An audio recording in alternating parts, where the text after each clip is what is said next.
Hola, soy la doctora Jessica Valencia Rivero. En esta ocasión esta conferencia está dirigida al servicio de coloproctología específicamente del Hospital General de México, quienes me solicitaron la plática. El tema del día de hoy es cómo regresar a la normalidad en servicios quirúrgicos y pues la respuesta, aunque poco alentadora, es que no lo hacemos. Probablemente no regresemos a la normalidad como la conocíamos antes, pero eh, tenemos que hablar de la forma en la que vamos a ir reactivando los servicios, principalmente los servicios de tipo quirúrgico. Primero vamos a hablar de las recomendaciones de las sociedades de cirugía y para la cirugía no oncológica y luego vamos a ver un apartado específico para cirugía oncológico porque es como un punto aparte. Generalidades, la primera recomendación de todas las guías en general es asumir que todos tienen coronavirus, todos los pacientes, tratar de ver las cirugías de forma ambulatoria, incluso cosas que anteriormente no hubiéramos considerado como cirugía ambulatoria, pero empezar a acostumbrarnos a esta nueva idea. Programar la consulta entre pacientes con al menos 30 a 45 minutos entre un paciente y el que sigue para evitar riesgos de contagio entre ellos y también para favorecer que las salas de espera no estén a más del 50% de capacidad para poder mantener la sana distancia, obviamente. Todos los riesgos quirúrgicos, los riesgos de coronavirus, de contagio, etcétera, deben ser comentados con los pacientes y sus familiares para que todos sean decisiones informadas. Idealmente debemos asignar áreas no COVID para procedimientos de cirugía electiva y del personal que esté en estos procedimientos de cirugía electiva idealmente no debería estar asignado en otras guardias a procedimientos relacionados con coronavirus para evitar el contagio entre personal y pacientes. En cuanto a los quirófanos y las áreas de hospitalización, se recomienda que obviamente los quirófanos tengan presión negativa con área de colocación y retiro de equipo de protección. Sin embargo, pues no todos los quirófanos en nuestro país tienen presión negativa y entonces podemos trabajar sin ella, pero tenemos que tener muy en cuenta que eso sería la condición ideal. Todo el personal en la sala debe tener equipo de protección completo con N95. El equipo de protección completo, que luego esto es una duda que surge en varias conferencias, es en cuanto a la cirugía, lo recomendado menciona gorro quirúrgico, bata quirúrgica desechable, el N95, gogles o caretas y botas quirúrgicas. Si tenemos equipo impermeable o es una cirugía que va a ocasionar, por ejemplo, una cirugía de trauma con importantes aerosoles y manchas, entonces se recomendaría un equipo impermeable. De lo contrario, podemos trabajar con la bata quirúrgica convencional. Debemos tener una limpieza exhaustiva para el área y para todo el personal entre procedimientos. Incluso se recomienda que el personal se bañe entre un procedimiento y otro. Minimizar la cantidad de personal que hay en la sala quirúrgica. Esto incluye, pues, de preferencia no tener estudiantes de pregrado o personal ajeno al hospital. Tener las camas con sana distancia entre ellas en hospitalización y tener disponibilidad de camas en terapia intensiva, de preferencia en un área que sea no COVID para los pacientes después de la cirugía que pudieran requerir este tipo de atención. Durante la cirugía, y esto ya lo habíamos mencionado antes, se recomienda que durante la intubación y extubación se quede solo el anestesiólogo y quien va a ayudar en el proceso de la intubación.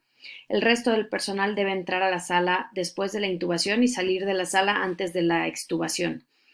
Se recomienda tener un buen sistema de aspiración, utilizar la potencia del electrocauterio al mínimo posible o mínimo eficiente y tratar de manejar nuestros procedimientos lo más limpio posible en cuanto a sangre y fluidos. Esto depende de cada procedimiento y del personal, evidentemente. En cuanto a la cirugía electiva, se recomienda la realización de prueba de PCR 24 a 48 horas antes de la cirugía con entrega de resultados máxima en 6 horas o al menos 24 horas posteriores. Se les recomienda a los pacientes cuarentena voluntaria, que esto es la cuarentena antes del procedimiento, 7 a 14 días. Y se recomienda implementar medidas de telemedicina como una videoconferencia o llamada una semana antes del procedimiento y que el paciente lleve un registro diario de síntomas y temperatura, así como educación de cómo hacer el aislamiento adecuadamente. En algunas guías se recomienda otra opción que es hacer que el paciente haga cuarentena de 7 a 14 días, después le hacemos la prueba 48 a 72 horas antes de la cirugía. O sea, ya no lo mandamos después de la prueba al aislamiento. Esta opción Aplica solo si confiamos en que nuestro paciente tiene las posibilidades de hacer el aislamiento correctamente y que es un paciente responsable y lo va a hacer correctamente. De lo contrario, es preferible realizar la PCR eh, antes de la cirugía, 48 a 72 horas antes de la cirugía.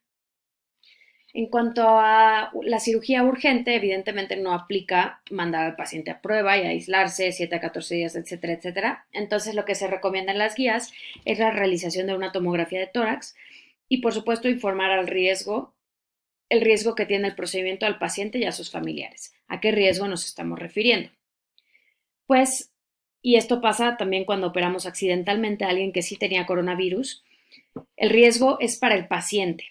El personal de salud, siempre y cuando use su equipo de protección correspondiente, no tiene riesgo elevado de contagiarse ni de nada, no está corriendo ningún riesgo. Sin embargo, el paciente sí corre estos riesgos. El 100% de los pacientes operados que tienen coronavirus leve desarrollan neumonía después de la cirugía. 44% de ellos requieren atención en terapia intensiva y tiene una mortalidad hasta del 20%, es decir, después de la cirugía se ha visto que los pacientes aceleran la progresión de los síntomas y hacen neumonía con mayor frecuencia que los que no entran a cirugía teniendo COVID, ya sea asintomáticos o con síntomas leves. Entonces, por eso tenemos que, cuando hacemos una cirugía urgente, aunque hayamos hecho una tomografía y la prueba sea negativa, recordar que, o la prueba sea negativa, recordar que la prueba no es 100% de efectividad.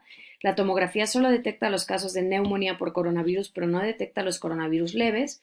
Y entonces tenemos que informarle al paciente y al familiar que siempre existe el riesgo de que esté contagiado y sea asintomático o muy leve y que, pues aunque sea una cirugía urgente, tenemos que estar conscientes de que se puede complicar posteriormente con neumonía más frecuentemente que en otros momentos de la vida por la pandemia. Después de que un paciente tuvo coronavirus, que esta es otra pregunta muy frecuente, ¿cuánto tiempo tiene que pasar para que ya sea seguro operar al paciente? Y la respuesta a esta pregunta pues todavía no la conocemos, probablemente la vayamos a conocer más adelante, pero lo que se recomienda es seguir las mismas guías que seguimos para terminar el aislamiento del paciente.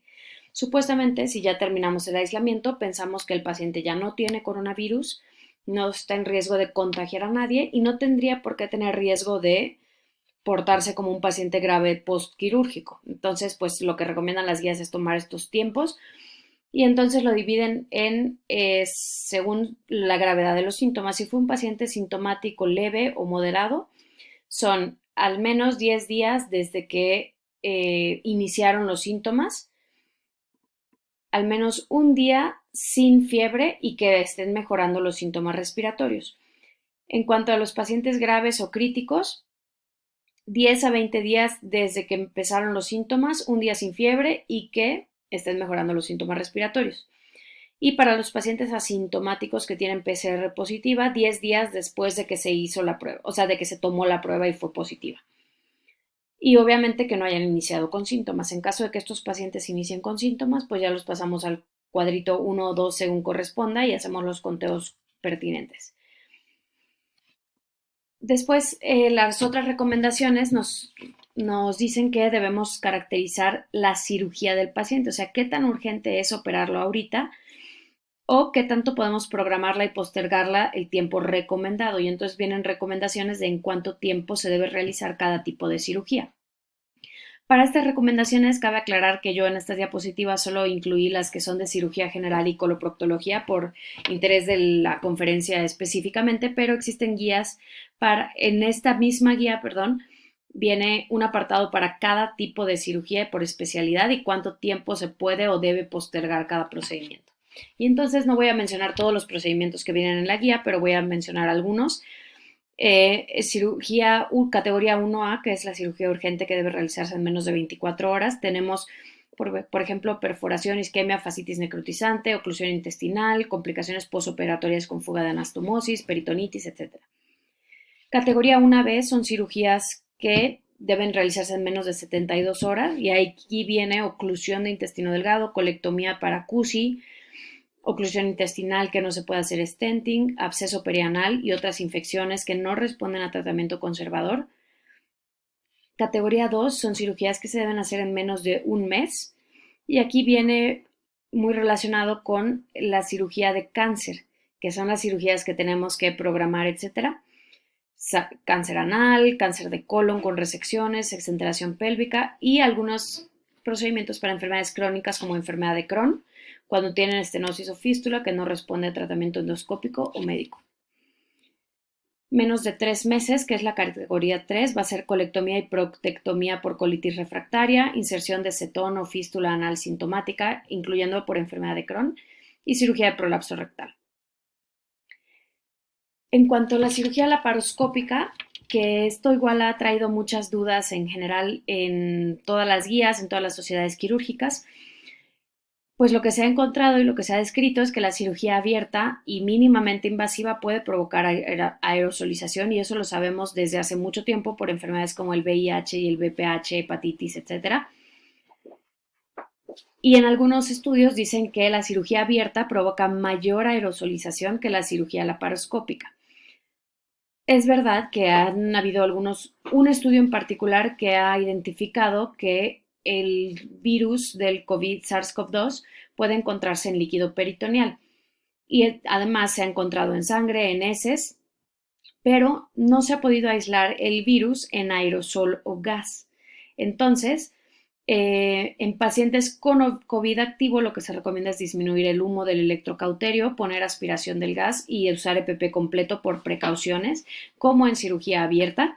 Y en pacientes con COVID activo, tratar de darles tratamiento médico y posponer el procedimiento quirúrgico por riesgo del paciente, no del médico ni del equipo que va a estar en la cirugía, sino por riesgo del paciente, como comentamos anteriormente.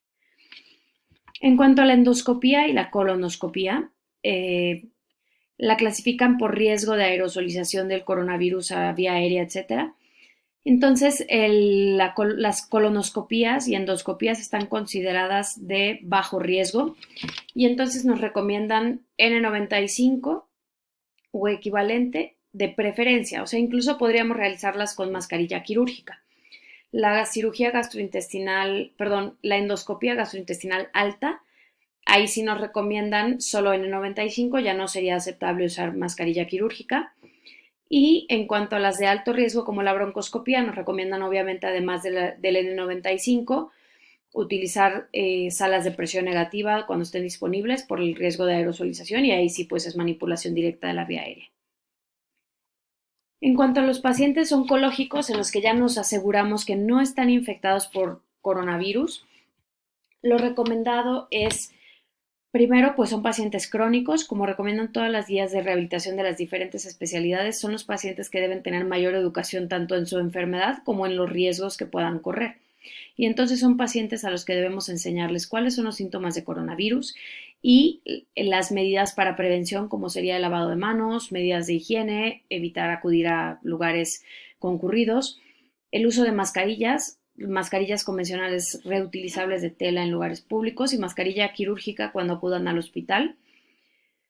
Se recomienda posponer las citas de vigilancia de rutina que están recomendadas entre 3 y 6 meses en muchas situaciones, siempre y cuando no nos salgamos de los tiempos recomendados por las guías. O sea, si nos dicen entre 3 y 6 meses, podemos programarlas en 6 meses en lugar de 3, pero no nos podemos pasar de esos 6 meses porque es un riesgo para el paciente y eso ya lo sabemos desde antes.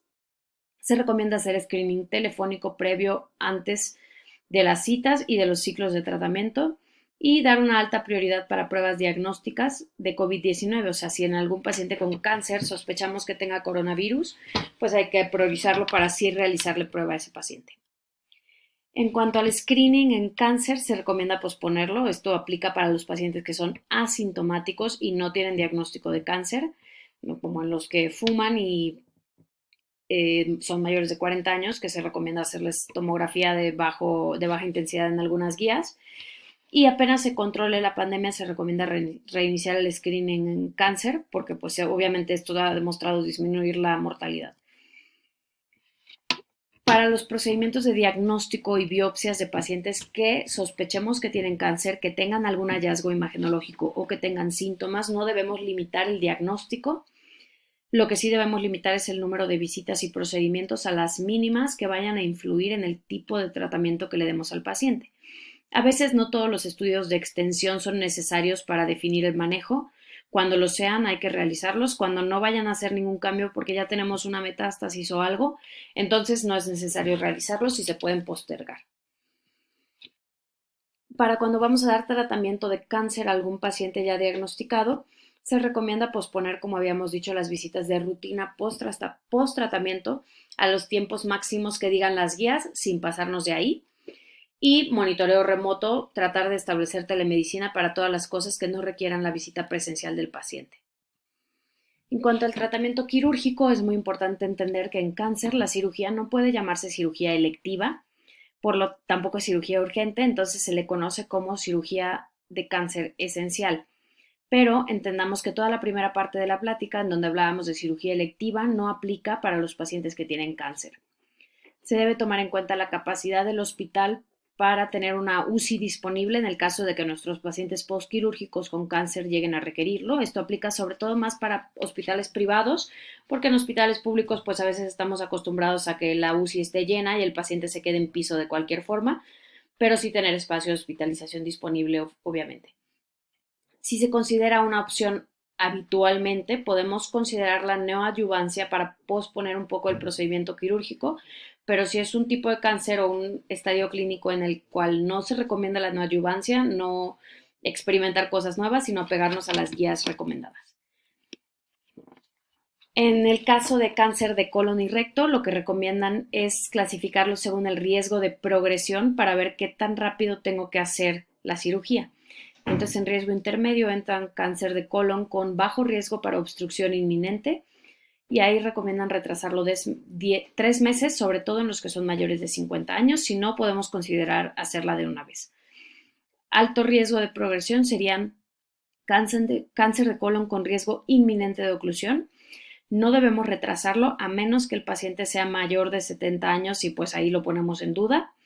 O utilizar radioterapia para cáncer de recto que sea localmente avanzado. En cuanto a esta parte, vamos a clasificar los tipos de procedimientos según las fases epidemiológicas en las que nos encontremos. La primera parte aplica para todas las fases y luego lo vamos a dividir por fases epidemiológicas. En todas las fases, cuando es cirugía mínimamente invasiva, en un paciente que tiene COVID o sospechamos que tiene COVID, tomar en cuenta el riesgo sospechado de aerosolización en la laparoscopía y usar nuestro equipo de protección completo y obviamente priorizar con nuestro paciente que sea realmente una cirugía urgente. Para cirugías de urgencia van a ser consideradas perforación intestinal secundaria cáncer, oclusión intestinal completa o hemorragia aguda secundaria cáncer con dependencia de transfusiones. Esas son consideradas urgencias quirúrgicas. En todas estas cirugías debemos considerar alternativas y posponer las cirugías. No voy a mencionar cada una, pero son cirugías en las que podemos considerar cirugías menos extensas, que duren menos, o alternativas médicas o mínimamente invasivas. Y posteriormente lo dividimos por fases, que esto depende de cada estado, de cada hospital, etcétera, en qué fase, y de cada día, porque luego los semáforos cambian de semana a la siguiente. En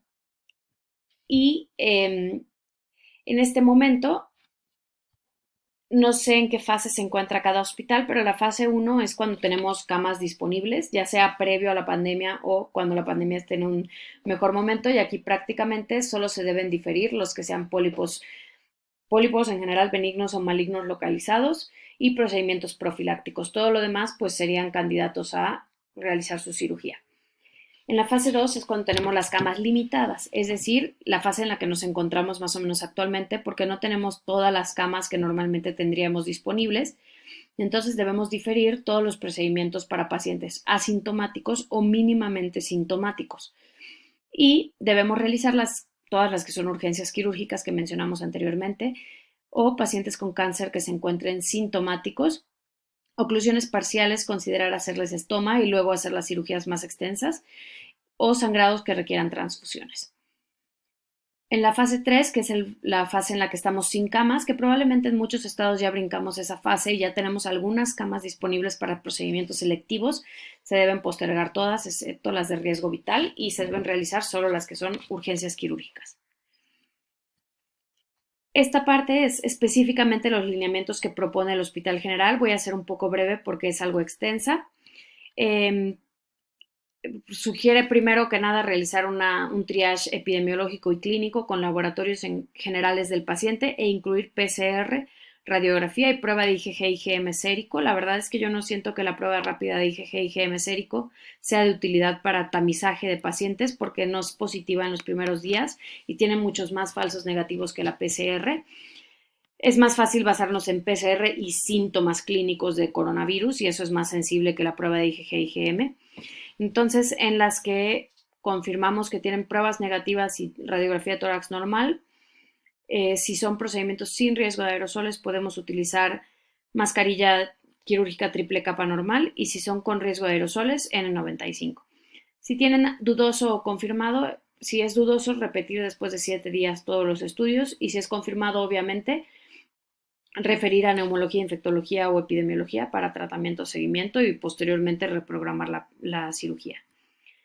En cuanto a priorización de pacientes oncológicos, aquí lo mencionan por semaforización, que es lo que habíamos comentado, depende de cada hospital, y cuánto tiempo podemos diferirla. Prácticamente en semáforo rojo solo las urgencias oncológicas, posteriormente las que son resecables o la cirugía previene la progresión cuando estamos en semáforo naranja, no urgente y con ausencia de alternativas terapéuticas cuando estamos en amarillo y pues todo cuando estamos en verde. Y proponen que debemos utilizar esta escala para calificar qué tan candidato es nuestro paciente para el procedimiento específico que requiere. Tiene muchas variables. Primero vienen variables relacionadas con el procedimiento, que es tiempo de duración, riesgo de que requiera terapia intensiva, cuántos días de estancia estimados, etc. Posteriormente, factores del paciente según sus comorbilidades, IMC, si tiene síntomas o no de gripa. Y de último, factores de la patología, es decir, qué tan efectivo es el tratamiento conservador, qué tanto impacta que lo retrasemos, 2 o 6 semanas. Y entonces todo lo que nos dé de 27 a 55 puntos se debe operar con precauciones y todo lo que nos dé más de 65 puntos, el procedimiento no se justifica porque el riesgo es mayor que el beneficio. Entonces podemos usar esta escala que es un poco compleja o podemos basarnos en las guías que ya nos dicen qué tipo de procedimientos específicamente podemos o no retrasar. En conclusión, no debemos operar a pacientes que tengan coronavirus positivo, a menos que sea mayor el beneficio que el riesgo. Debemos proteger al equipo quirúrgico en todo momento con el EPP completo que corresponda para cada procedimiento. Debemos acostumbrarnos a egresar al paciente tan pronto como sea posible, no retrasar el egreso por estudios o cosas que puedan hacerse como ambulatorias. El paciente y sus familiares deben entender los riesgos quirúrgicos de que, aunque salga negativo a coronavirus, pudiera complicarse si fuera asintomático o fuera falsa negativa su prueba. Y tener hipervigilancia sin miedo de cancelar procedimientos cuando tengamos la más mínima sospecha de que el paciente puede complicarse, ya sea porque sea sospechoso de coronavirus, por un contacto positivo o de que es un riesgo para el personal médico. Y posteriormente son escasas diapositivas sobre las consideraciones de la educación y formación en servicios quirúrgicos.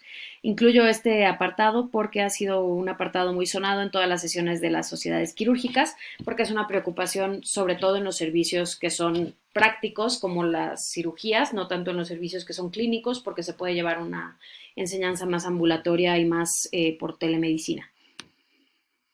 Lo que recomiendan en general es concentrarse en la educación, ya que la práctica pues no se puede realizar al 100%.